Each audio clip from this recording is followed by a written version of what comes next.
Good afternoon. Journal entry दिया था homework, किया नहीं कोई भी। ये बताओ, स्टॉक रिजर्व वाला कैलकुलेशन किया कि नहीं घर पे? स्टॉक रिजर्व का कैलकुलेशन सिखाया था ना, वो लोड रहता है उसको हटाना होता है। किया? नहीं किया। कमीशन कैलकुलेट किया? नहीं किया। शाबाश।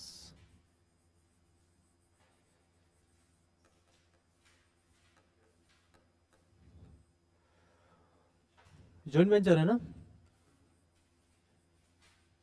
जॉइंट वेंचर कंप्लीट नहीं हुआ है, नहीं हुआ है।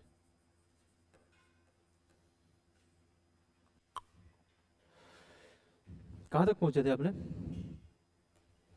फीचर्स हो गया था, डिफरेंस हो गया था। डिफरेंस आप लोगों का होमवर्क था।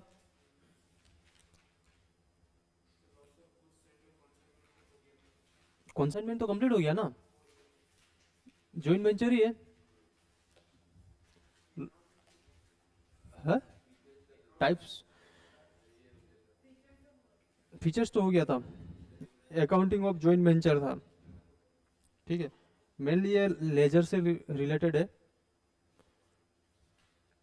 लेजर बनाना है, जर्नल एंट्री मारना है, लेजर बनाना है, जर्नल एंट्री मारना है। तो अपने को पता है कि लेजर तो आने से रहा, तो क्या आएगा? या तो कैलकुलेशन देगा, अमाउंट बताओ, या तो थ्योरी के ऊपर में पूछेगा। दो ही चांसेस है इस चैप्टर में, लेजर बनाने देगा नहीं आप लोग को। अब क्या होगा, जॉइंट वेंचर क्या था? दो अलग अलग आदमी सेम इंटरेस्टेड एक साथ पुल करेगा, बिजनेस चलाएगा। बिजनेस कंप्लीट हो गया, वो भी भागेगा, ये भी भाग जाएगा, ठीक है। अब बुक्स कैसे मेंटेन करेगा? हिसाब किताब भी तो मेंटेन करना पड़ेगा। तो दो तरीका है यहाँ पे बोला, when separate set of books are maintained. Separate books, पहला क्या है?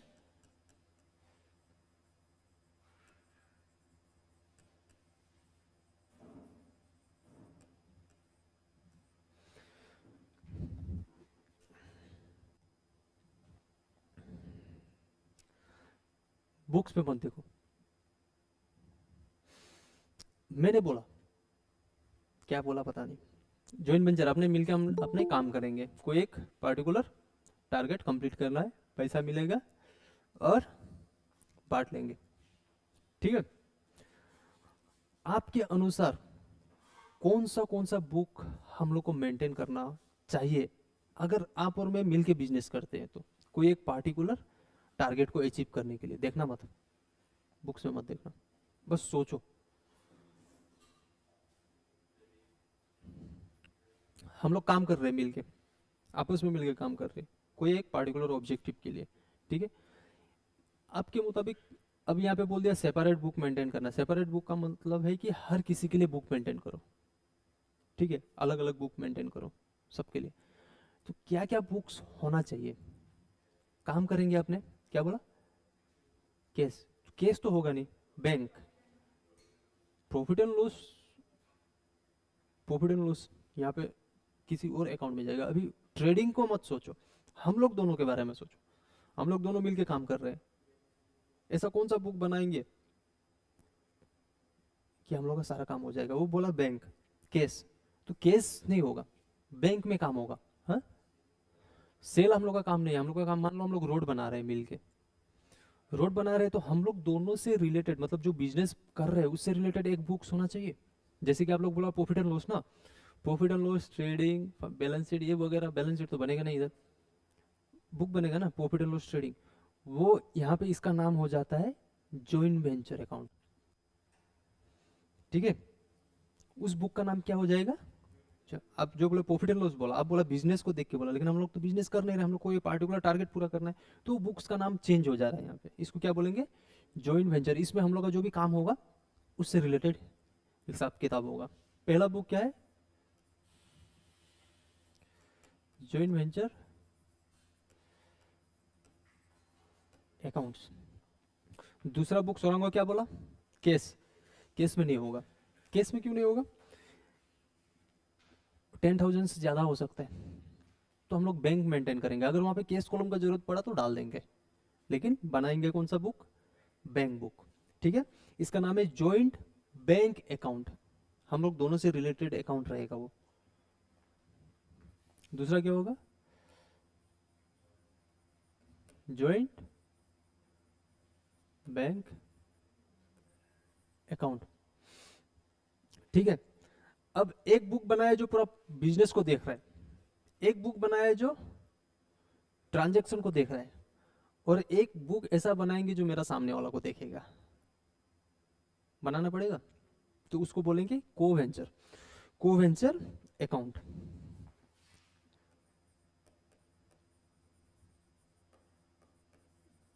अगर मैं बना रहा हूं, मैं सेपरेटली मेंटेन कर रहा हूं, तो मैं आपका बुक बना के रखूंगा कि कहीं गड़बड़ ना कर दे, और आप बना रहे हो तो आप भी तो देखोगे ना कि सामने वाला कोई गड़बड़ करेगा कि नहीं। जॉइंट वेंचर अकाउंट क्या होता है, it is similar to profit and loss account, मतलब कि नॉमिनल अकाउंट है, आप प्रॉफिट एंड लॉस बोली थी ना, यहाँ पे प्रॉफिट एंड लॉस नहीं बनाएंगे हम लोग, जॉइंट वेंचर अकाउंट बोलेंगे उसको। ठीक है, joint venture account is open which record all transaction related to the activities carried out, जो भी काम हम लोग करेंगे जॉइंट वेंचर में अकाउंट में चला जाएगा। ठीक है, नॉमिनल अकाउंट है, जितना भी एक्सपेंसेस होगा डेबिट में आ जाएगा, जितना भी फायदा होगा क्रेडिट में सिंपली चला जाएगा। ठीक है, जनरल एंट्री मारने के लिए सुविधा होगा ना। नॉमिनल अकाउंट है, ऑल एक्सपेंसेस डेबिट में मार देना, ऑल इनकम क्रेडिट में, लेकिन नाम किसका होगा, ये तीनों में से कोई एक नाम होगा, याद रखना। बाहर तो है नहीं, मेरे पास 3 बुक्स है, तो ये तीनों का ही नाम लूंगा ना मैं, या तो बैंक अकाउंट का नाम लूंगा, या तो कोवेंचर का नाम लूंगा, लूंगा, और किसी का नाम लूंगा क्या, नहीं लूंगा। In the debit all expenses credit फलना फलना ढिमकाना खत्म। लंबा चौड़ा ऐसे लिख के रखा हुआ टाइम पास करवाने के लिए। नेक्स्ट क्या है, जॉइंट बैंक अकाउंट। अब इसमें क्या होगा, सारा का सारा ट्रांजेक्शन से रिलेटेड ही आएगा, payment receive, payment receive, payment receive, किसको पे किया, कहाँ से पे किया, कौन पे किया, या तो को वेंचर पे किया होगा, या तो बिजनेस में जो पैसा था उसी से किया होगा, या तो जॉइंट वेंचर अकाउंट के थ्रू से पैसा जाएगा, या तो को वेंचर के थ्रू से पैसा जाएगा। जब भी पैसा जाएगा डेबिट में या क्रेडिट में, हाथ से पैसा जा रहा है, डेबिट में जाएगा या क्रेडिट में, डेबिट, पैसा decrease in case debit, decrease in case, case अगर डिक्रीज हो जाता है तो डेबिट में जाता है या क्रेडिट में, क्रेडिट में जाएगा। और लास्ट है कोवेंचर अकाउंट, पर्सनल अकाउंट है ये। अब वो मेरा नाम पे मेंटेन कर रहे हैं तो पर्सनली हुआ ना, नाम आ गया ना आगे में, किसी का भी नाम आ जाता है तो वो कौन सा अकाउंट हो जाता है, पर्सनल। अगर जिंदा आदमी है तो नेचुरल, नेचुरल ना। और क्या, माथा हिला रहा है, जो सांस लेगा वो हो गया नेचुरल, मैं सांस ले रहा हूँ और मेरा नाम पे अकाउंट बना रहा है वो, को वेंचर, मैं को वेंचर हूँ उनका, वो मेरा नाम पे खोल रहे हैं अकाउंट बी बोल के। ठीक है, को वेंचर बी बोल के, तो बी बोल दिया ना, बी बोलते ही मैं सांस लेता हूँ, तो मैं कौन सा पर्सनल हुआ,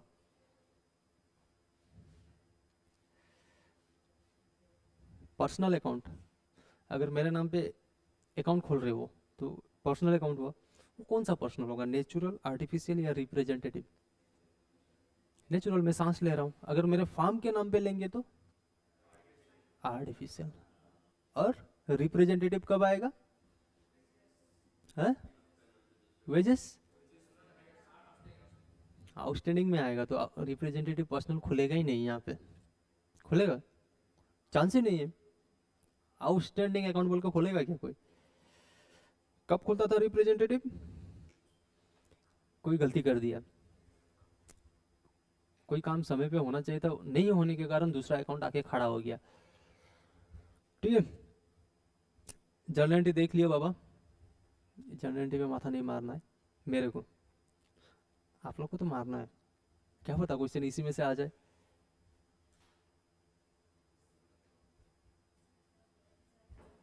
बढ़ा दे, ठंडा लग रहा है,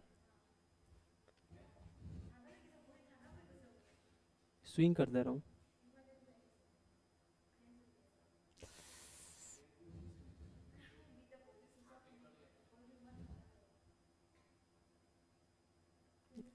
यहाँ तो बढ़ रहा है, वहां पे क्यों नहीं बढ़ रहा है,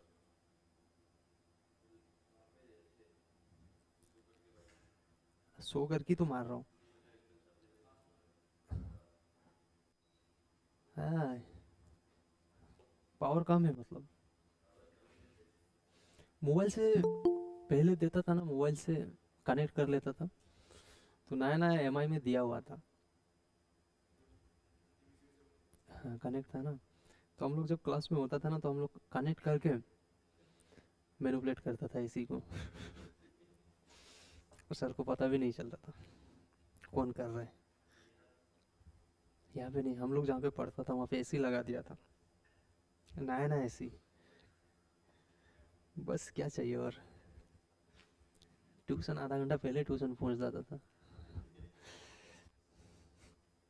आगे बढ़े, पैदल चल रहा हूँ। देखो जॉइंट वेंचर अकाउंट खोला, जॉइंट बैंक अकाउंट, और प्रोविड्स अकाउंट खोला। प्रोविड्स अकाउंट मतलब को वेंचर अकाउंट, ठीक है, को वेंचर। जर्नल एंट्री देख लियो, कर ही लेते हैं, आप लोग को भरोसा नहीं लग रहा है मेरे को, इससे पहले होमवर्क दिया था बर्बाद करके छोड़ा।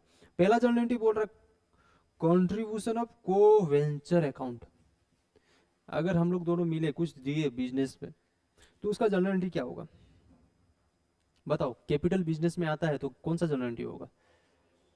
Cash account debit to capital ना, तो यहाँ पे हम लोग कैपिटल वर्ड यूज करेंगे। कौन सा वर्ड यूज करेंगे? जॉइंट वेंचर अकाउंट यूज करेंगे, ठीक है। दूसरा, goods send bye co venture out of his own stock. को वेंचर गुड्स भेजा, मान लो कि मैंने सामान भेजा, कंपनी को दिया, मतलब बिजनेस को दिया, तो जर्नल एंट्री क्या होना चाहिए normally?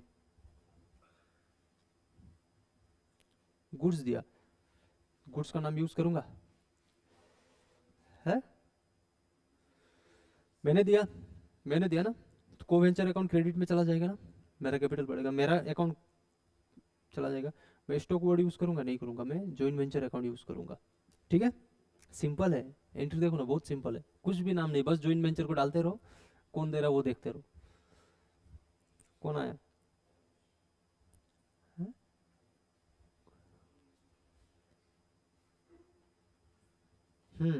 Expenses, expenses paid by co venture. तो ये मेरा पैसा जा रहा है या बिजनेस का पैसा जा रहा है? पैसा कौन दे रहा है? मैं दे रहा हूँ ना, तो मैं जॉइंट बैंक अकाउंट यूज कर सकता हूँ क्या वर्ड?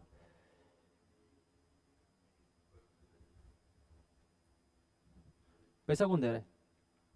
मैं दे रहा हूँ, को वेंचर मतलब मैं दे रहा हूँ या बिजनेस दे रहा है? मैं दे रहा हूँ, तो joint bank account word use कर सकते हैं?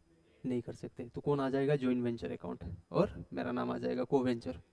सिंपल है ना जर्नल एंट्री, किसी का नाम ही नहीं लेना, बस ये तीनों का ही नाम लेते रहो, सिंपल है ना, कुछ भी नहीं सोचना है। सर केस, दोबारा बोल सकते हैं? हाँ दोबारा बोल सकते हैं सर? ऐसा होगा ना अनीस, देखो अगर मैं पेमेंट कर रहा हूँ, मेरे साइड से पेमेंट कर रहा हूँ, अपने बिजनेस से पैसा नहीं पे कर रहे, तो अपने को तीन ही नाम यूज करना है, या तो जॉइंट वेंचर, या तो जॉइंट बैंक अकाउंट, या तो को वेंचर, ठीक है। अब पैसा मैं दे रहा हूँ तो मैं केस तो नहीं बोल सकता, अब मैं क्या वर्ड करूंगा? जॉइंट वेंचर अकाउंट यूज करूंगा केस देने के लिए, और मैं दे रहा हूँ तो को वेंचर अकाउंट मेरा नाम, ठीक है। ओके। मेटेरियल परचेस, अब तो सक जाएगा एंट्री, अब मेरे को नहीं लगता है कि नहीं सकेगा, तीन नाम यूज करना है, तीनों नाम में, ठीक है, तीनों का तीनों नाम ही यूज करना, बस उससे ज्यादा कुछ नहीं। कैश बैंक यूज मत कर देना, आप दे रहे हो तो जॉइंट वेंचर, किसको दे रहे हो? जॉइंट वेंचर को दे रहे हो। देखो expenses paid by co venture, joint venture account debit to co venture account, पैसा आ रहा है ना, तो डेबिट होना चाहिए था, लेकिन जॉइंट वेंचर अकाउंट आ गया, ठीक है। आगे बढ़े, सिंपल है जनरल एंट्री, देख ले। 9, unsold goods taken over by co venture, ये वाला जनरल एंट्री। मैं उस बिजनेस के लिए लाइबिलिटी हूं या एसेट हूं? बिजनेस में मैं पैसा दे रहा हूं तो बिजनेस का पॉइंट ऑफ व्यू उसे देखना है ना, लाइबिलिटी है। मैं क्या लेके जा रहा हूं? गुड्स, बिजनेस से निकाल के, तो मैं स्टॉक वर्ड यूज कर सकता हूं? नहीं कर सकता हूं। मेरे हाथ में तीन ही नाम है, जॉइंट वेंचर, बैंक अकाउंट, और को वेंचर। को वेंचर तो मैं यूज कर सकता हूँ अपने लिए, और मैं बिजनेस के लिए लाइबिलिटी हूँ। मैं गुड्स लेके गया तो उसका लाइबिलिटी कमा, मेरे को डेबिट में डाल देगा को वेंचर, और लेके क्या गया? गुड्स, तो मैं गुड्स वर्ड यूज कर सकता हूँ या स्टॉक यूज कर सकता हूँ, उसकी जगह में मैं क्या यूज करूंगा? Joint joint venture, bank. Simple, आप समझ में आया? Co venture account debit to joint venture, क्यों? क्योंकि एसेट डिक्रीज हो रहा है, क्रेडिट में जा रहा है, तो एसेट को तो अपने नाम यूज करेंगे नहीं, अपने क्या नाम यूज करेंगे? Joint venture account. सिंपल है ना, तीन ही नाम यूज कर रहा हूँ, सर उसी के पीछे थोड़ा। हाँ, सर 7 वाला देखिए तो सर। 7, 7। Yes sir. कॉन्ट्रैक्ट या share price received in form of share.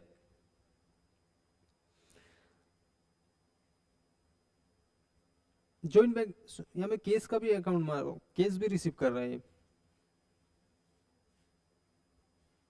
Contract या share price receive in form of share and case, share and case होना चाहिए था। देखो इसमें क्या कर रहा है, इन लोग को शेयर मिला, शेयर मिला ना, तो शेयर का काम है क्या अपना? शेयर, बिजनेस में शेयर का काम नहीं है, तो हम लोग किसी का नाम जॉइंट वेंचर बोल के, इस शेयर का नाम जॉइंट वेंचर बोल के यूज नहीं कर सकते हैं यहाँ पे। आप ये बाहर से आ रहा है, यहाँ पे अपने को शेयर का शेयर ही वर्ड यूज करना पड़ेगा। ये शेयर किस में चला जाएगा? Joint venture. देखो जॉइंट वेंचर को क्या क्या क्रेडिट कर दिया ना, कमा दिया, अब शेयर आ जाएगा वहां पे। ठीक है विशाल? Yes sir. हाँ, अब शेयर ले रहा है ना, शेयर को तो आप जॉइंट वेंचर नहीं बोल सकते, क्योंकि आप उसको दोबारा साइट करोगे नहीं, मार्केट में दोगे नहीं किसी को। हाँ सर। आगे बढ़े, सिंपल। ए हला क्यों?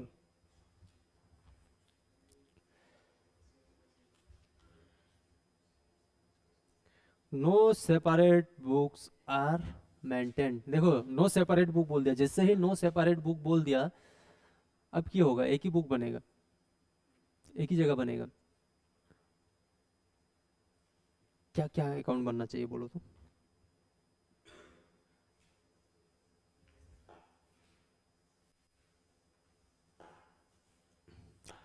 कंपनी में अलग अलग सेपरेट बुक नहीं बन रहा है, मेन तो कंपनी में बनेगा ना, जहाँ पे सॉरी बिजनेस जो कर रहे हैं हम लोग, जो कॉन्ट्रैक्ट में है उसमें सेपरेट बुक बन रहा था, तो 3 बुक बन रहा था, काम बन जा रहा था। अब बोल रहा हूँ हम लोग बुक ही मेंटेन नहीं कर रहा सेपरेट, अब किसका जिम्मेवारी हो जाएगा? को वेंचर का, उनका और मेरा। हम लोग को बुक्स मेंटेन करना पड़ेगा। देखो अगर हम लोग दोनों मेंटेन करते हैं, तो हम लोग सबसे ज़्यादा फोकस किस में करेंगे? सामने वाला पे एक, और दूसरा बिजनेस पे। ठीक है, क्या बनेगा? अब इसमें नाम लेना पड़ेगा ना, इसमें नाम लेना पड़ेगा। उसमें क्या था, तीन तीन ही नाम था, उसी में दौड़ रहा था। अब इसमें क्या हो गया? बिजनेस मेंटेन ही नहीं कर रहा, मेरे को पता होना चाहिए ना क्या हो रहा है, तो मैं अपना लिखते जाऊंगा, जो भी एंट्री होगा मैं अपना में डालते रहूंगा।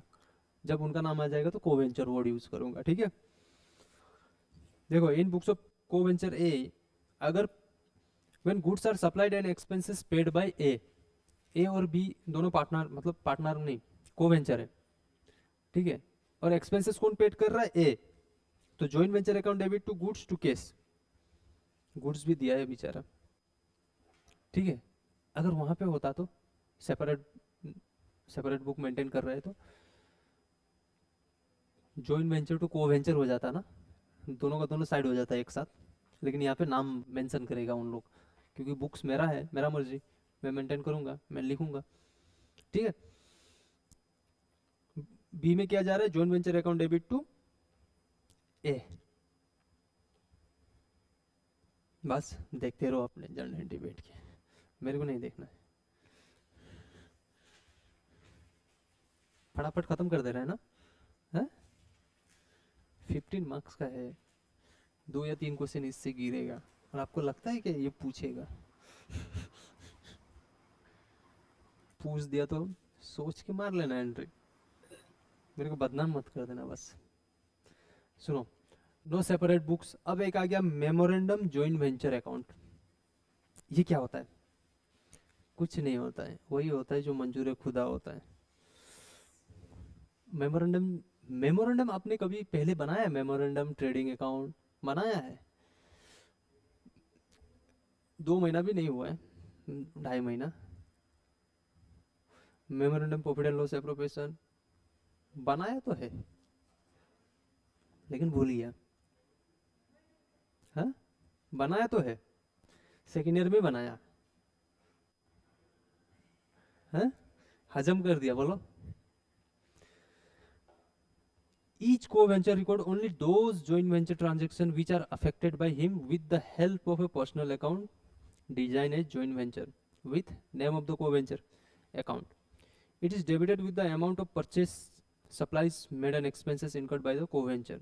Each co-venture send a periodic statement of joint venture transaction affected by him only to the other co-venture, and on the receipt of the aforesaid statement each co-venture prepare memorandum joint venture account in order to ascertain the profit and loss है फलना ढिमकाना. Simple में समझो. हाँ, इतना लंबा चौड़ा लिखा हुआ है ना, उसीलिए आप लोग सो जाता है, बोर हो जाता है. मेमोरेंडम का मतलब कुछ नहीं, सिंपली सोचो कि आप एक बुक्स बना रहे हैं जो ओरिजिनल में नहीं है, आप अपने लिए बना रहे हो, पता करने के लिए प्रॉफिट हो रहा है लॉस हो रहा है किसी भी चीज़ का, सिर्फ जॉइंट वेंचर से रिलेटेड नहीं. मैं कोई भी अकाउंट में बोल रहा हूँ, कोई भी अकाउंट में अगर आप मेमोरेंडम बना रहे हैं ना तो आपको कुछ पता करना है. जैसे प्रॉफिट पता करना है ना, या बैलेंस शीट मेमोरेंडम, कभी कभी बोल देगा मेमोरेंडम ट्रेडिंग अकाउंट बनाओ, मतलब वो फिलहाल के लिए, आप फिलहाल के लिए नहीं है, वो ओरिजिनल में नहीं है, आप बस बना रहे हो ताकि पता चल जाए कि कोई बैलेंस क्या है, प्रॉफिट पता करना है तो प्रॉफिट क्या हुआ था. ठीक है, ये सिंपली बनाया जाता है. क्यों? क्योंकि आपको बस जानना है. वो एक्चुअल अकाउंट नहीं है, वो आपको बस पता करना है कुछ, तो आप वो अकाउंट बना लिए. ठीक है, उससे डिटेल्स मिला. इसमें क्या बोल रहा है, को वेंचर डिटेल भेजा, मेरा डिटेल होगा, मैं डाल दूंगा तो पता चल जाएगा ना प्रॉफिट लॉस क्या है. एक्चुअल में क्या मेरा मेमोरेंडम अकाउंट बनाना था? नहीं, मेरे को जॉइंट वेंचर अकाउंट बनाना था. तो आपने किसका मेमोरेंडम बनाया? जॉइंट वेंचर का मेमोरेंडम अकाउंट, कि हाँ प्रॉफिट इतना होना चाहिए. अब ओरिजिनल अकाउंट जब देखोगे पता चल जाएगा. ठीक है, सिंपल में मेमोरेंडम वो ये है कि आपको कुछ पता करना था, वो लेजर एक्चुअल में आपके पास है नहीं, अब बना रहे हो पता करने के लिए कि क्या प्रॉफिट हो रहा है, और वो लेजर आपको जरूरत भी नहीं है, बस ये पता करने के लिए बना रहे हो कि प्रॉफिट हुआ है लॉस हुआ है फलना ढिमकाना जो भी. ठीक है, सेकेंड ईयर में भी बनाए थे, प्रीवियस ईयर का कभी बनाए हो गए, थोड़ा सा ध्यान दो तो मेमोरेंडम ट्रेडिंग अकाउंट में भी बनाए हो आप लोग, ग्रोस प्रॉफिट पता करने के लिए. मेरे को लगता है आप लोग बनाए हो लेकिन भूल गए, या फिर आप लोग को सिखाया ही नहीं. नहीं सिखाया पहला.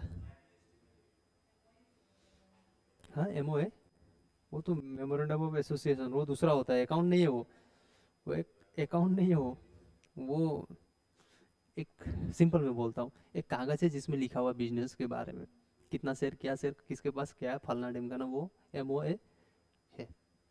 ठीक है,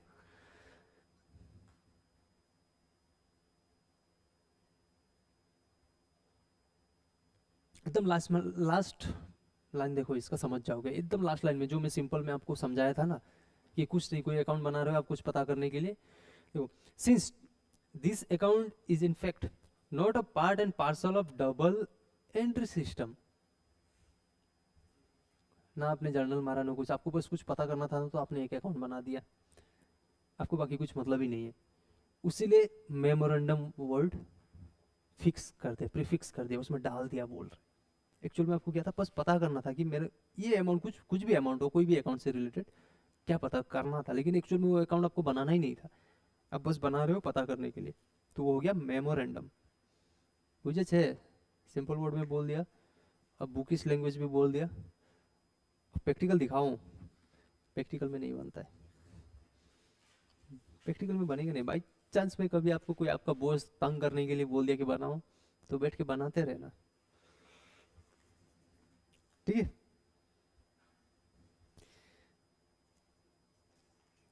खुशी का खबर, खुशी का लहर दौड़ रहा है. एक भी इलस्ट्रेशन का कैलकुलेशन छोड़ा, मेरे को बाद में गाली मत देना. जो मेरे को पढ़ाना था मैंने पढ़ा दिया सिंपली. ठीक है, इलस्ट्रेशन में कुछ नहीं, कोई पार्टिकुलर कैलकुलेशन देता है ना, आपको पूरा सोल्व नहीं करना, पार्टिकुलर कैलकुलेशन देता है कुछ, कोई भी इलस्ट्रेशन में अगर मिल गया कुछ कैलकुलेशन के बारे में, उसको प्रैक्टिस करना बस, पूरा इलस्ट्रेशन छापने का जरूरत ही नहीं है. ठीक है, जैसे कि यहाँ पे क्या बोल रहा है, सोलिसिटर्स, ये तो अलग हो गया, ऐसा कोई क्वेश्चन ही नहीं है इसमें, देख लेना, जो मिला वही कर लो. 3 क्वेश्चन तो गिरेगा इससे, 3 या 4, जिसमें से 2 थ्योरी होगा कंफर्म. अकाउंट सिर्फ बोलने के लिए प्रैक्टिकल है, और अभी का पेपर पैटर्न जो बना रहा है ना, सी ए में किसी में भी, कॉन्सेप्चुअल बेस बना रहा है, मतलब कि थ्योरी ज़्यादा इंपॉर्टेंट लग रहा है कहीं ना कहीं, कॉन्सेप्चुअल बना रहा है।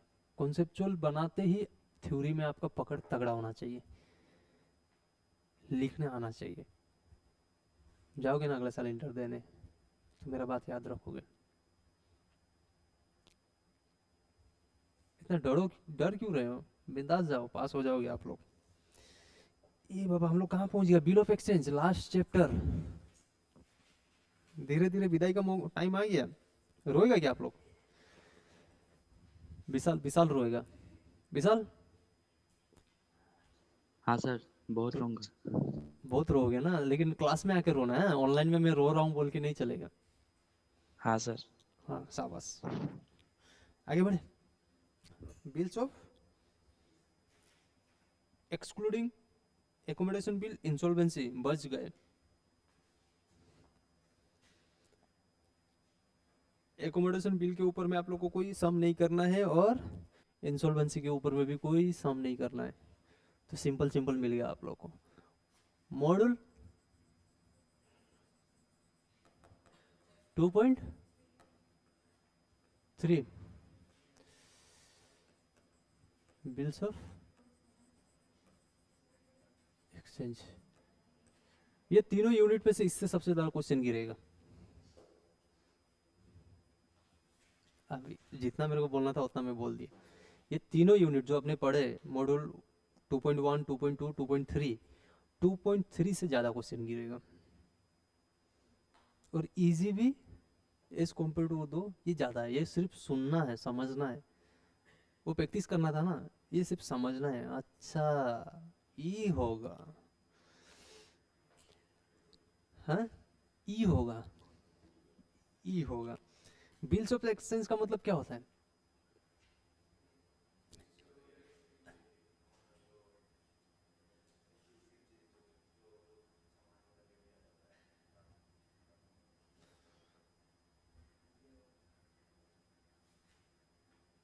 बोलो, छोड़ेगा नहीं, बोलो।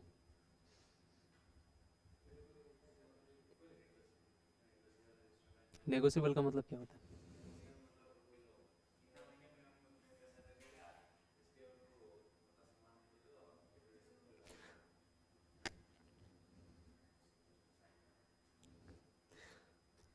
सिंपल देखते हैं, चेक देखा है, चेक वो नेगोशिएबल इंस्ट्रूमेंट। नेगोशिएबल का मतलब होता है आदान प्रदान कर सके, केस दे सके।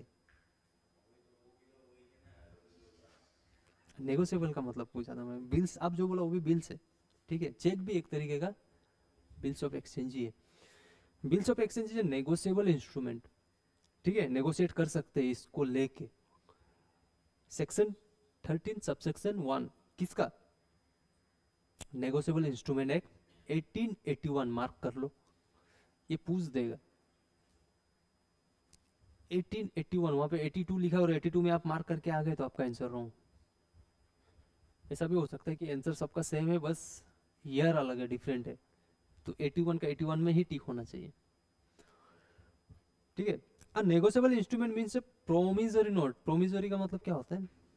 आई प्रोमिस तुमको मैं पे करूंगा। दोस्त वाला प्रोमिस नहीं, लिखा हुआ प्रोमिस। दोस्त वाला प्रोमिस यहाँ पे काम नहीं देगा, लिखा होना चाहिए, ठीक है। प्रोमिस कर रहा है ना, मैं तुमको इतना पैसा देगा, मुंह से बोला, भरोसा नहीं, लिख के दो। जैसे लिख के दे दिया तो नेगोशिएबल हो गया वो। अब आपके ऊपर केस भी लग सकता है, पे नहीं करोगे तो। बहुत झमेला है लिख के देना, ठीक है। इंटर पास हो जाओगे, फाइनल में जाओगे, फाइनल पास हो जाओगे ना, कोई आपको साइन मारने देगा, मार मत देना, पहले वार्निंग दे रहा हूँ मैं।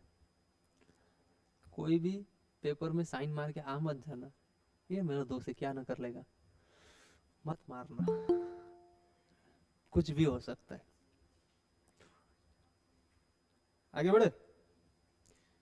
अगर negotiable instrument means a promissory note और बिल्स ऑफ एक्सचेंज और cheque payable either to order और to the bearer. Payable either to order और टू द बियरर। अब ये क्या होता है? प्रोमिसरी नोट लिख के देता है, ठीक है। बिल्स ऑफ एक्सचेंज लिखेगा इतना पैसा रुपये इसको देना है, सामान मैंने कुछ एक्सचेंज में खरीदा है। है? हाँ, ऑर्डर और बियरर का मतलब समझना है ना। ऑर्डर का मतलब होता है कि मैंने आपको एक कागज दिया, मतलब इससे रिलेटेड नहीं, सिंपल सा मैं बोल रहा हूँ, आपको एक कागज दिया है, मैंने बोला है कि फलना को इतना रुपया दो, आप बैंक में ले जाके दिए और आपको पैसा मिल गया, वो हो गया ऑर्डर। फलना नाम भी लिखा हूं मैं, ठीक है, किरण को इतना रुपया देना है, वो सिर्फ किरण को ही पैसा मिलेगा, आकाश जाएगा नहीं मिलेगा। लेकिन एक बियरर, अगर वो बियरर है ना, वो कागज किसी का भी नाम हो, कागज जिसके पास है पैसा उसको मिल जाएगा। डिफरेंस समझ में आया? ऑर्डर और बियरर क्या होता है? ऑर्डर मतलब जिसका नाम लिखा हूँ उसी को पेमेंट होगा, मैं ऑर्डर दे रहा हूँ इसको पैसा देने का। और बियरर चेक है, अकाउंट पे चेक और नॉर्मल चेक देखा है? पे चेक, पे लिखा रहता है ना, पे चेक, उसमें नाम लिख दिया, किसी और का अकाउंट में डाल के दिखाओ, होगा? तो वो ऑर्डर हो गया। लेकिन मैं सिंपल एक चेक दे दिया, कोई भी तो अपने अकाउंट में डाल सकता है, वो बियरर हो गया। बियरर क्या होता है, ऑर्डर क्या होता है, समझ गए? सिंपल समझ गए ना? इससे ज्यादा इजी नहीं कर सकता मैं। हाँ, according to section 5 of negotiable instrument act 1881, ये आप लोग को इंटर में मिलेगा, नेगोशिएबल इंस्ट्रूमेंट, भयंकर इन डेप्थ, और वेट भी बहुत अच्छा होता है, 12 to 15 मार्क्स गिरता है इससे इंटर में, लॉ में। अब bill of exchange is instrument in writing containing an unconditional order। क्या बोला, ये याद करना पड़ेगा definition. A bill of exchange is an instrument in writing, mark करते रहो, containing an unconditional order signed by the maker, जो बनाएगा वो साइन करेगा, directing a certain person to pay a certain sum। certain person क्या हो सकता है, नॉर्मली बैंक ही होता है, ठीक है, टू अ सर्टन पर्सन, किसको, किरण को। मेकर कौन है, मैं हूं। Certain sum of money only to और to the order of a certain person और to the bearer of the instrument. क्या समझ में आया? कुछ समझ में नहीं आया? कुछ समझ में नहीं आया? जो मैं बोला था ना, या तो ऑर्डर में रहेगा या तो बियरर रहेगा, ठीक है। सर्टन पर्सन, किसी एक का नाम में मैं लिखूंगा, बनाऊंगा, जो बनाएगा उसको बोलेगा मेकर, मैं बनाया आपके नाम में, और मैं उसमें लिख दिया हूं कि वो जिनको बोलेंगे उनको देना है, तो बियरर हो गया या ऑर्डर हो गया? बियरर। लेकिन मैं बोला कि उन्हीं को देना है, तो ऑर्डर हो गया कि नहीं? ऑर्डर। अब अनकंडीशनल ऑर्डर होना चाहिए। अनकंडीशनल क्या होता है कि मैंने बोला कि वो अगर किसी और को चाकू मार दे तब जाके उसको पैसा देना, ये कंडीशन लग गया ना, ये कंडीशन नहीं, कुछ भी कंडीशन उसमें नहीं होना चाहिए। चेक आपको जब मिलता है, चेक जब भी आप डिपॉजिट करने के जाए हो, कभी आपको बोला है कि अगर ये सीढ़ियों से चढ़ के जाएगा तभी इसको पैसा डिपॉजिट करना? कंडीशन हो गया ना, अनकंडीशनल, कोई कंडीशन नहीं होना चाहिए उस कागज पे, ठीक है। जैसे ही कंडीशन हो गया तो ब्रीच ऑफ कॉन्ट्रैक्ट, ब्रीच मतलब टूट जाना, ब्रीच ऑफ लॉ हो जाएगा, वो फिर नेगोशिएबल इंस्ट्रूमेंट ही नहीं रहेगा वो, ठीक है। कंडीशन आ गया ना उसमें, कंडीशन नहीं होना चाहिए। हाँ, ध्यान से ये वाला याद कर लो। आगे बढ़े, elements of bills of exchange क्या होगा? एक बिल्स ऑफ एक्सचेंज कैसा होना चाहिए या क्या होना चाहिए, उसमें क्या जरूरत है? पहला बात बोल रहा है, it must be an instrument in writing, writing में होना चाहिए, मुंह से नहीं, कसम से मैं तेरे को पैसा दूंगा ये नहीं, कागज में लिख के दो, वो इंस्ट्रूमेंट जो राइटिंग में होना चाहिए। दूसरा, अनकंडीशनल ऑर्डर, कंडीशन नहीं होना चाहिए, कुछ भी उसमें कंडीशन नहीं होना चाहिए। वो कागज बना जो बनाया ना, उसमें कोई कंडीशन लिखा होना नहीं चाहिए कि ये वो फुलफिल करेगा तो जाके पेमेंट, नहीं, ठीक है, कोई कंडीशन ही नहीं होना चाहिए उसमें। तीसरा क्या है, it must be signed by maker, मैंने बनाया लेकिन मैंने साइन ही नहीं मारा, वो वैलिड नहीं रहेगा। उसके बाद, it must be drawn on a specific person,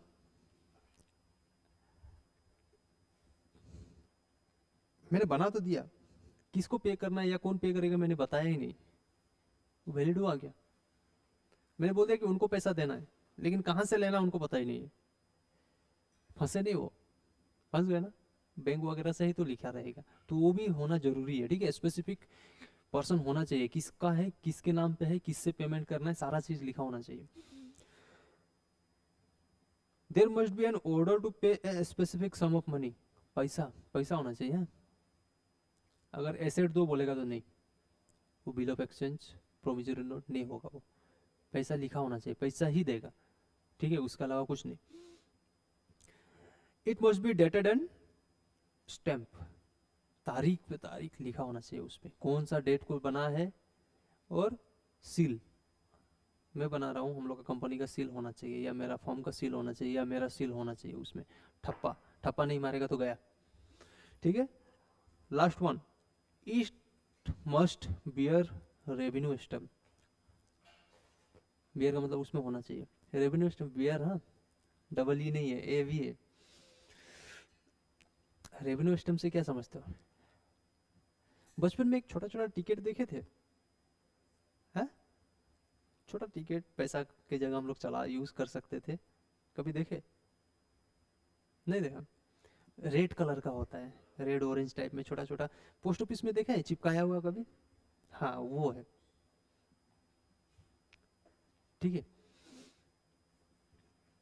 आगे बढ़े, नहीं समझा? कभी पोस्ट पोस्ट ऑफिस में गए हो? स्पीड पोस्ट में आजकल आजकल तो कम ही मिलता है, आजकल नहीं मिलता, पहले मिलता था, वो चिपका देता था ठप करके, 2 रुपया 1 रुपया का होता था, तो अभी बंद हो गया है, अभी नहीं मिलता है। Parties to bill of exchange कौन कौन होगा, किसका क्या काम है? ड्रॉवर और ड्रोवी और पेई, समझ गए? आगे बढ़े, माथा हिला दिया। ड्रॉवर का मतलब क्या होता है? वो इंसान जो बिल बनाएगा, वो इंसान जो बिल बनाएगा। मैं सेलर हूं, आप परचेजर हो, ठीक है, आप क्रेडिट में परचेस कर रहे हो मेरे से, बिल आप बनाओगे या मैं बनाऊंगा? हाँ, मैं बनाऊंगा, आप उसमें साइन मारोगे, तो क्या होगा? आपसे पैसा लेना है बोल के मेरे पास कागज है, मैं वो कागज बैंक में ले जाके दे दूंगा, मैं बोलूंगा फलना से मेरे को पैसा लेना है, वो मेरे को काट के, कुछ पैसा काट के मेरे को दे देगा। अब वो बैंक उससे लेगा, वो आदमी बैंक को जाके पैसा देगा। जैसे मान लो मैंने क्रेडिट में आपको बेचा 2 महीना के लिए, तो मैंने एक बिल बनाया, ड्रॉवर में हूँ, ड्रॉवर का मतलब जो बनाता है मैं बना रहा हूँ, तो सेलर भी मैं हूँ, पैसा मेरे को रिसीव करना है ना। आपने साइन मार दिया, मैंने बैंक में 2 महीने से पहले जाके पैसा ले लिया, जब 2 महीना होगा आप जाके दे देना उसको, तो बैंक को क्या मिला? जो काट के मेरे को पैसा दिया था उसको प्रॉफिट हुआ, बस हो गया, ठीक है। ड्रॉवी कौन होगा? जो बनवाएगा। आपने बोला कि पैसा तो मेरे पास नहीं है, अब एक काम करो बिल बना लो, मैं साइन मार दूंगा, बिल ऑफ एक्सचेंज बना लो, मैं साइन मार दूंगा, आप जाके उसको बैंक को दे देना। जो बैंक को मैं देने जाऊंगा ना, उसको क्या वर्ड यूज करेंगे? डिस्काउंटिंग ऑफ बिल बोलेगा, ठीक है। अभी तो बहुत कम, आप लोगों को मिलेगा ही नहीं है देखने के लिए। पढ़ रहे हैं, कोई बात नहीं, पढ़ते रहो, होता ही नहीं आजकल, बाई चांस में कहीं पे मिलेगा बिल्स, ठीक है। और पेई, he is the person to whom the amount of bill is payable, he may be drawer himself or the creditor of the drawer। पेई का मतलब किसको पैसा मिलना है, किसको मिलना है? अभी तो फिलहाल मैं ही हूं, मेरे को मिलना है ना, सेल में किया, ऐसा भी तो हो सकता है मेरे को किसी को पैसा देना है, हो सकता है आपसे मेरे को लेना है, मैंने सेल किया है, मैं आपसे लूंगा पैसा, ठीक है। मैंने बिल बनाया, मैं हो गया ड्रॉवर, आपने बोला कि हाँ बिल बनाओ, मैं साइन करूंगा, आप हो गए ड्रॉवी। अब चाहिए पेई, पेई का मतलब जो इंसान को लास्ट में पैसा मिलेगा, मैं भी हो सकता हूँ, मान लो मेरे को किसी को पैसा देना, मैंने उसको दे दिया बिल, वो भी तो पेई हो सकता है। तीनों डिफरेंट डिफरेंट है। ड्रॉवर जो बिल बनाएगा, मैंने कागज बनाया, आप साइन मार दोगे, मेरे को आपसे पैसा लेना है, मैंने बनाया, मैं ड्रॉवर हो गया। आपने मंजूरी दिया तो आप हो गए ड्रॉवी, क्योंकि पैसा आपको पे करना है, आप पे करोगे मेरे को। अब पेई कौन होगा? जिसके हाथ में पैसा आएगा। हाँ हो सकता है मैं ही पेई हो सकता हूँ, क्योंकि बनाया मैंने और पैसा भी मैं ही रिसीव करूंगा, तो मैं पेई हो गया, लेकिन कोई और भी हो सकता है, ठीक है। In addition there may be endorser, endorsee और बियरर। एंडोर्सर कौन होगा?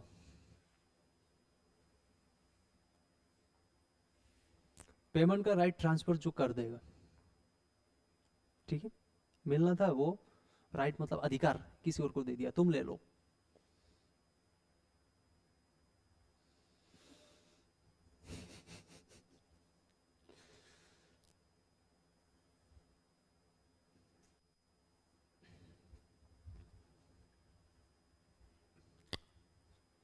बाउंसर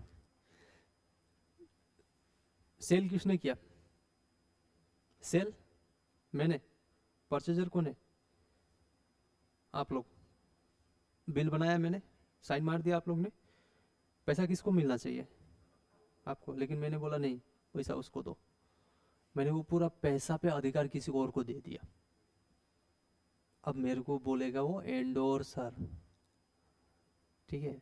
बिल बनाना था अलग, अब मैंने अपना अधिकार ही दे दिया कि बनाया मैंने, पैसा तुम लो। पूरा मैंने अपना अधिकार दे दिया, उसको राइट दे दिया कि तुम रिसीव करो पैसा उससे, मेरे को कोई मतलब नहीं है, ठीक है। एंडोर्सी कौन होगा? जिसको मैंने दिया,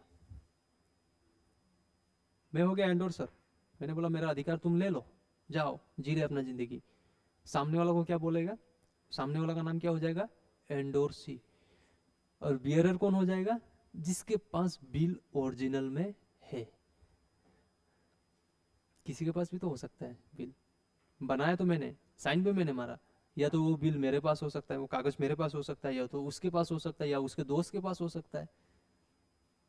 अभी तो मैं एंडोर्सर हूँ, वो एंडोर्सी है, उसके हाथ में बिल है, उसको किसी और को पैसा देना था, उसने वो कागज किसी और को दे दिया। अब बताओ एंडोर्सर कौन हुआ उन लोग दोनों का केस में? जो दिया और जो रिसीव किया वो एंडोर्सी बन जाएगा। और बियरर भी वही एंडोर्सी है, बियरर हो जाएगा कि उसके पास में कागज है, जो कागज दिखाएगा उसको पैसा मिलेगा। लंबा चौड़ा पैसा प्रोसेस है, समझ में नहीं आया? एंडोर्सर एंडोर्सी समझ में आ गया ना? है किसको? ड्रॉई को क्या मतलब? उसको तो पेमेंट ही करना है। हाँ, वो बैंक में पे करेगा। अब डिस्काउंट करवाएगा ना, डिस्काउंट नहीं करवाया तो जिसके हाथ में है वो जाके दिखाएगा पैसा, तो बोलेगा वो पैसा देगा। अगर वो बिल बैंक में कट चुका है तो बैंक में जाकर पेमेंट कर देगा। अगर नहीं किया है तो इसके हाथ में कागज है ना, इसी को पे करेगा, वो जाएगा पैसा तो बोलेगा, छुप के नहीं बैठेगा। पैसा पाना है भाई। टाइप्स ऑफ बिल, ये इंपॉर्टेंट, इसमें तो हर क्वेश्चन मेरे को इंपॉर्टेंट ही लगता है। टाइप्स पढ़े क्या?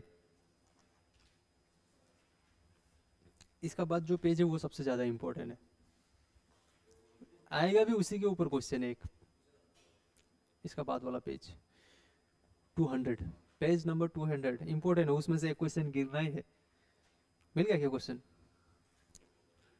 है पेज नंबर 200, एक क्वेश्चन लिख के ले लो उसमें से।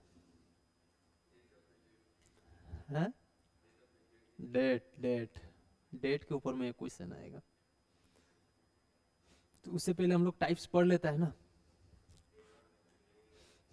टाइप्स पढ़ ले क्या? पैदल चल रहा हूं।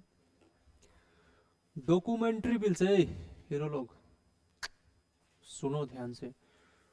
डॉक्यूमेंट्री बिल्स ये क्या होता है? बिल्स कैसे बनाया जाता है वो समझ गए ना?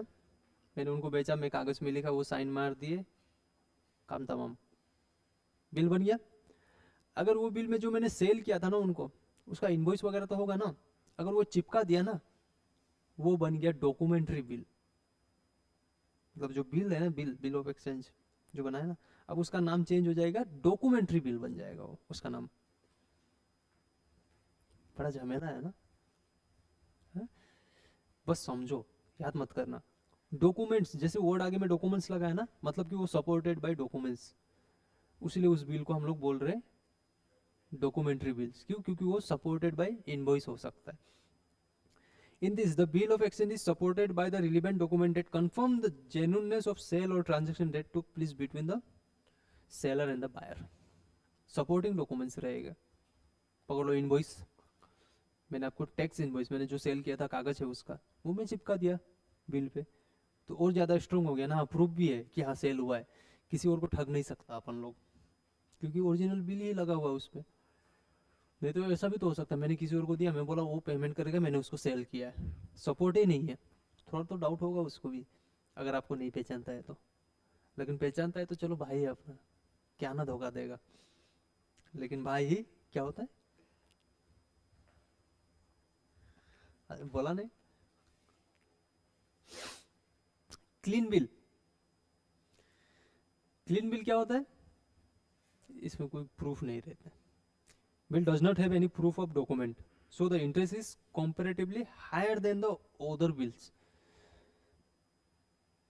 क्या हुआ, इंटरेस्ट ऐसा होना, आप 2 महीना बाद दोगे, मैं इंटरेस्ट नहीं लगाऊंगा क्या? 3 महीना बाद दोगे बोलोगे, 4 महीना बाद दोगे बोलोगे, मैं क्या ऐसे छोड़ दूंगा?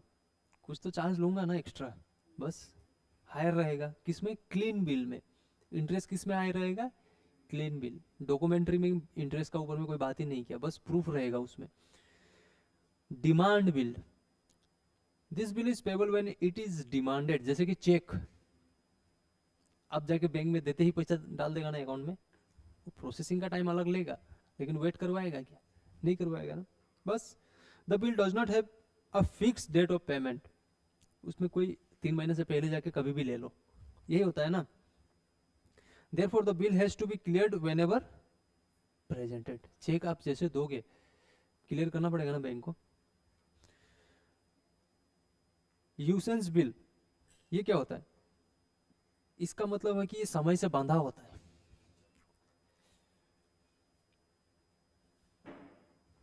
इसका मतलब क्या होता है? यूसेंस बिल का मतलब क्या होता है? एक टाइम लिख दिया 10th जून, उसके अंदर में आपको पेमेंट करना ही होगा कोई भी हालत में, ठीक है। 10th जून बोल दिया ना, तो 10th जून तक में पेमेंट करो कोई भी हालत में, वो हो गया यूसेंस बिल। वो टाइम फिक्स रहेगा, given time period, okay. Inland bill, inland bill का मतलब जो भी इंडिया में बनेगा और इंडिया में दौड़ा दौड़ी करेगा उसको बोलेगा इनलैंड। इंडिया में ही बन रहा है, इंडिया में ही दौड़ा दौड़ी करेगा वो, उससे ज़्यादा बाहर नहीं जाएगा। अब वहीं पे अगर फॉरेन बिल हो गया तो वो बाहर भी दौड़ेगा या बाहर से आएगा भी, कुछ भी हो सकता है, ठीक है। ट्रेड बिल,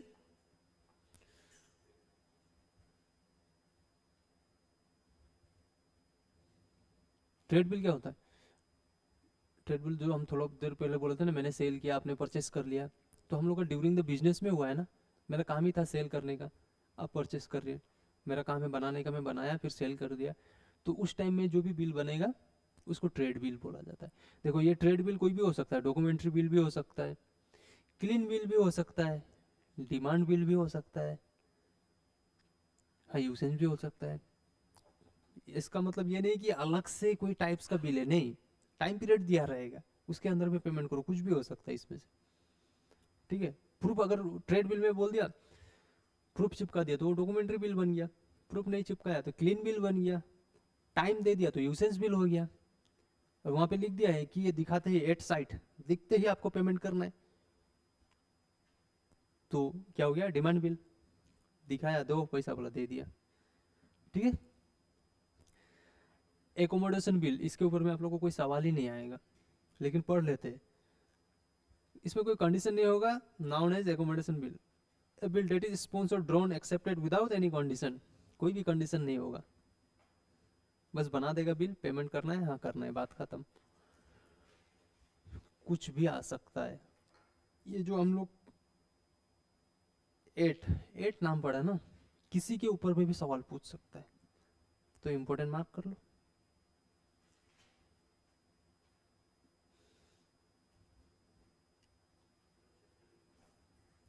इससे ज्यादा क्वेश्चन आएगा इस चैप्टर से as compare to other two. हाँ,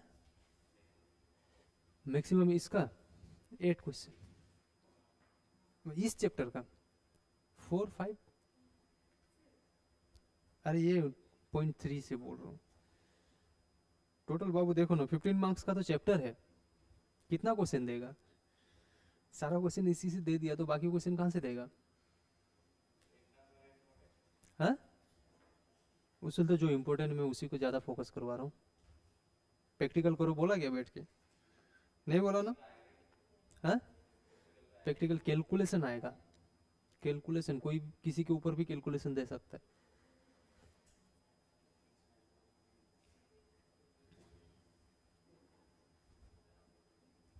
चलो, अब डेट कैसे पता करना है अपने को? डेट समय के पार, समय से पहले जो भी बिल होगा ना, उसका डेट पता करना है अपने को। क्या पता करना है? डेट।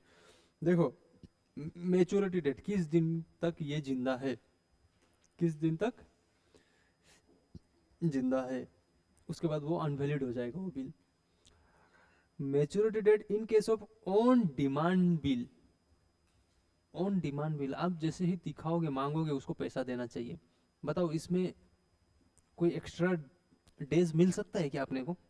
जैसे चेक, चेक हुआ ना, 3 मंथ तक वैलिड है। 3 मंथ्स के बाद, एक दिन बाद भी जाओगे तो चेक होगा, सबमिट होगा, सबमिट करेगा, पैसा जाएगा। कभी किए हो? 3 मंथ्स का वैलिड रहता है एक चेक, ठीक है। 3 मंथ्स के बाद एक दिन भी पार हो गया तो गया वो चेक, गया ना। तो इसमें डेट पता करना है क्या कुछ? 3 मंथ्स है, बात खत्म। ना एक दिन आगे ना एक दिन पीछे, 3 मंथ्स के अंदर में दिखाए तो काम बन गया, नहीं तो गया, ठीक है। इसी को एट साइड भी बोला जाता है। एट साइड मतलब देखते ही वो पैसा दे देना उसको, ठीक है। और इसी को बोला जाता है ऑन प्रेजेंटेशन बिल। जैसे ही प्रेजेंट करोगे ना, पेमेंट करना चाहिए बोल देगा ना, तो उसमें कोई भी एक्स्ट्रा डेज नहीं मिलेगा। जब दिखाएगा विद इन उसका पीरियड, जब भी दिखाएगा आपको पेमेंट कर देना है, ठीक है। At sight, on demand, on presentation, ये तीनों में कोई भी टाइम नहीं मिलता है। जो टाइम में दिखा दिया, valid period, with in valid period. जैसे चेक हो गया ना, 3 मंथ्स के पहले दिखाना है, तो आप कभी भी दिखाओगे आपको मिल जाएगा ना, बस वही सोच के रखो, ठीक है।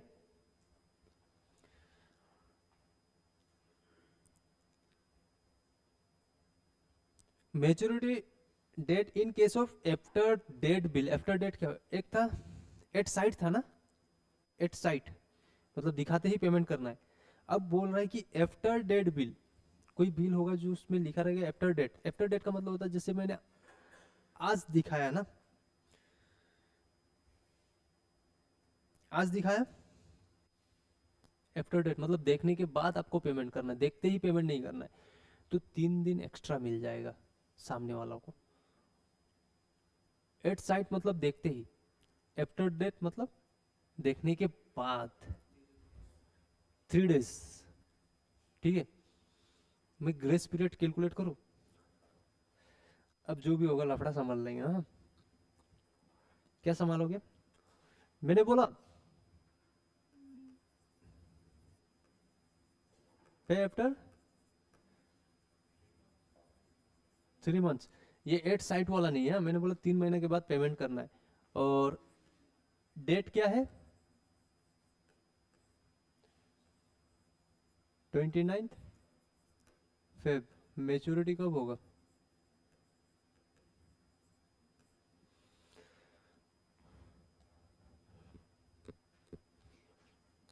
ये आफ्टर साइट वाला। अब जो भी केस आएगा जिसमें भी ग्रेस पीरियड ऐड होगा, ग्रेस का मतलब 3 दिन ग्रेस मिलता है, जा तुझे मैंने 3 दिन दिया, ठीक है। ऊपर वाला at sight, on demand, on presentation, इसमें कभी भी ग्रेस नहीं मिलेगा, दिखाते ही पेमेंट कर देना है, ठीक है। उसके बाद सब में ग्रेस मिल जाता है। ये 3 में नहीं मिलता है, बस on demand, at sight, on presentation. Present करते ही पेमेंट कर देना बोलेगा तो आपको कैसे ग्रेस देगा? आपको मैंने, जैसे मेरे को आपने दिखाया कि ये पैसा दो, और ऑन डिमांड बिल है, तो आपने तो मांग लिया ना, अब मैं पॉकेट से निकाल के दे दूंगा, ठीक है। लेकिन आफ्टर डेट बोल दिया ना, कि समय के बाद जब दिखाएगा उसके बाद आपको देना है, तब आपके पास चांस है 3 दिन आप ले सकते हो, ठीक है। तो मैं बात कर रहा हूँ after date, after sight. After sight मतलब देखने के बाद, ठीक है। After date, after site.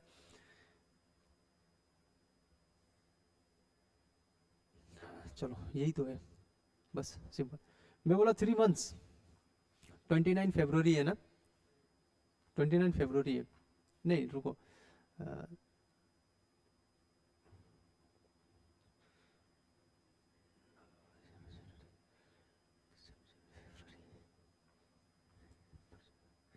ये 29, मजा आ जाएगा।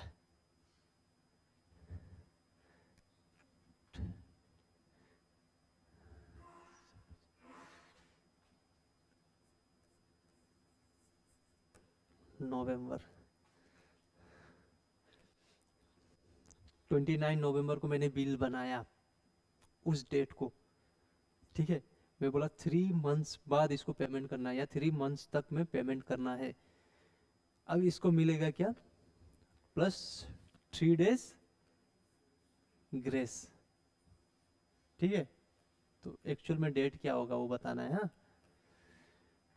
बताओ कौन सा मंथ में पे करेगा, या कौन सा मंथ तक में पे होना चाहिए। है,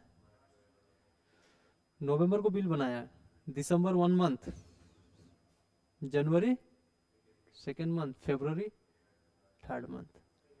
हाँ, फेब्रुवरी, हाँ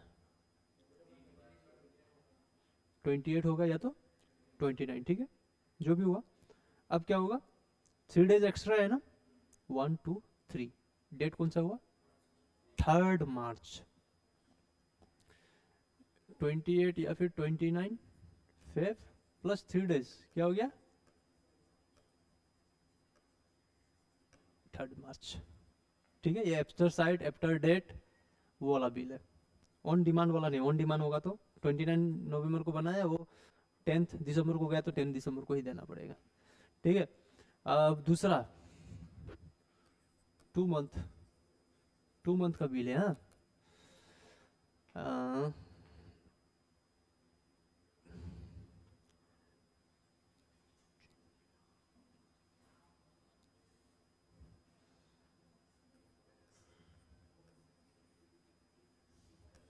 हाँ बताओ, 15 जून को बना है, 15 जून को बना है, ठीक है। मैच्योर कब होगा, हाँ? नहीं रुक जाओ, थोड़ा सा चेंज करता हूँ मैं। ये बनता है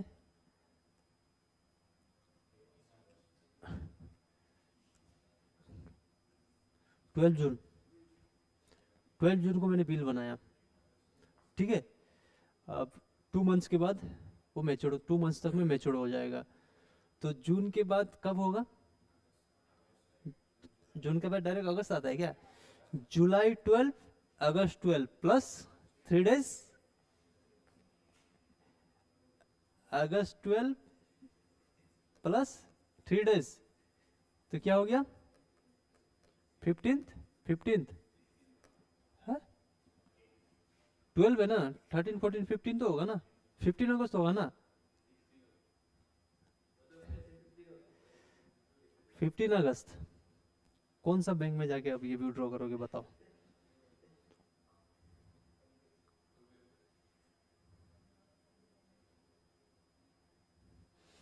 जैसे ही आपको पता चल गया कि नेशनल हॉलीडे है, क्या पता चला बचाओ, शाम को उठे, सुबह पता चला, या आपको पता है कि उस दिन को नेशनल हॉलीडे ही है, उसी दिन पता है ना, तो आपको तो ऑलरेडी पता है, एक दिन कम गया आप लोग का। अब ये हो जाएगा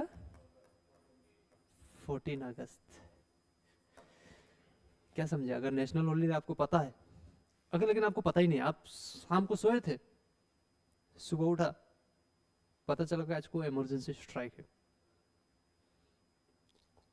डीसी का वाइफ को कोई लेके भाग गया, पूरा डिस्ट्रिक्ट बंद, बताओ। इमरजेंसी वाला केस में एक दिन आपको एक्स्ट्रा दे देगा। इमरजेंसी में क्या होगा,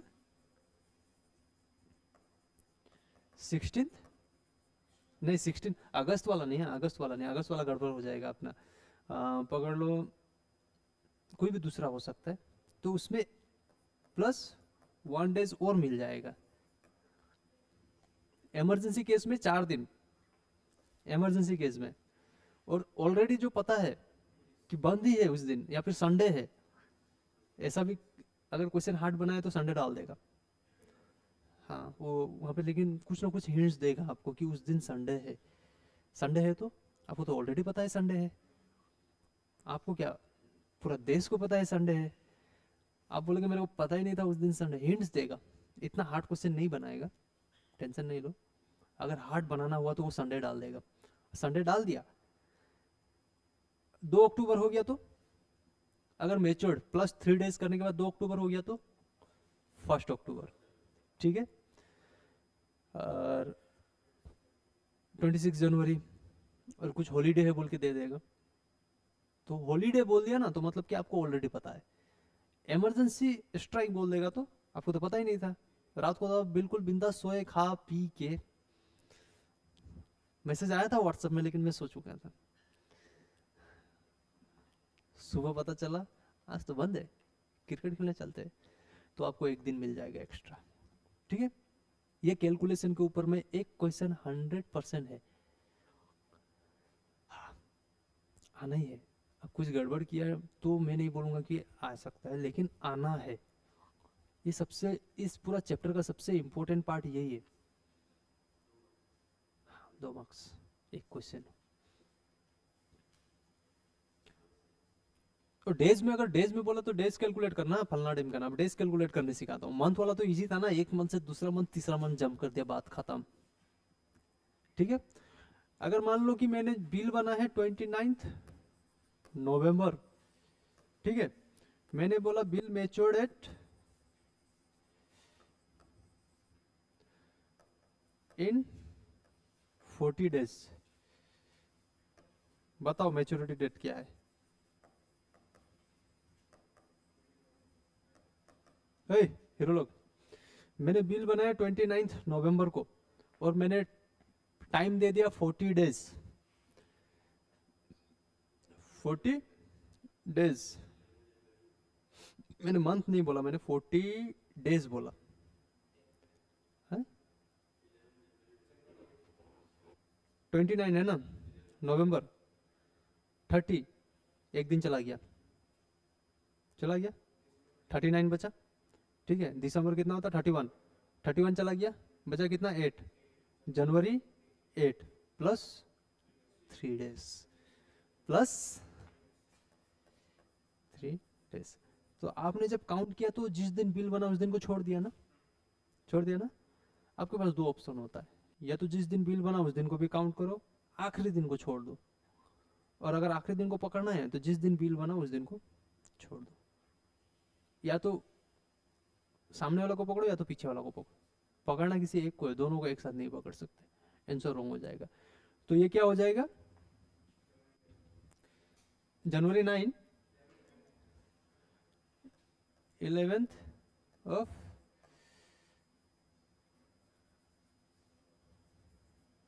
जनवरी। मजा आ गया? मजा नहीं आया क्या?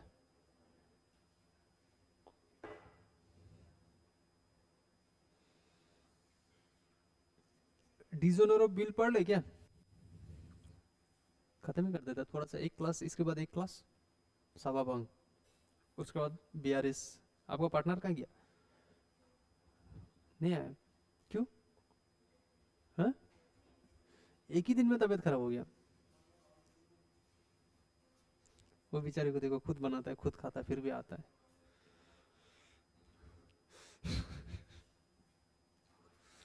ध्यान रखने वालों एग्जाम है ना। हाँ,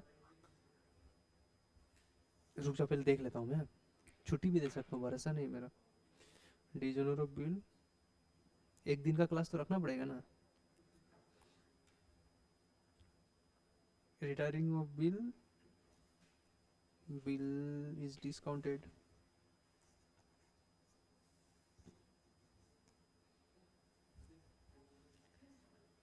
खत्म, आज का क्लास छुट्टी, बाय बाय। अब एक क्लास है, ये चैप्टर कंप्लीट। 2-4 टॉपिक तो छोड़ना पड़ेगा नेक्स्ट क्लास के लिए भी। मेरा क्लास, मेरा क्लास तो खत्म।